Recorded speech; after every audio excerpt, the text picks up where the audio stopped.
روح‌های زیادی هستن که تو صفن، میخواد بیاد شکل رو تجربه کنه، بدن تجربه کنه، از آش بخوره، بدوه، تجربه یک هماغوشی لذت بخش رو داشته باشه، میخواد نفس بکشه، میخواد آسمون به پرنده ببینه. زندگی دیگه، زندگی میخواد بکنه. شب خوابیدین، عادت دارین لای پنجره رو با بذارین. الان دیگه زمستون سرده، نصف شب بلند میشین میبینین پتو رفته عقب، یه کوچولو اینجا بیرون یخ کرده.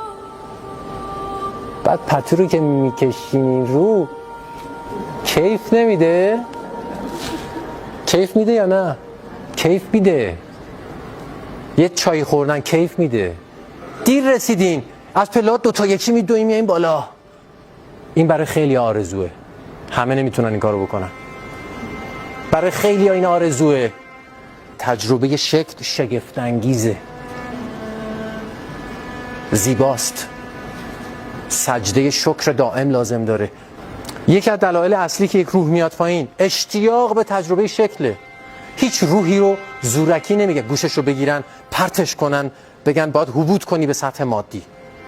نه، اینجوری نیست.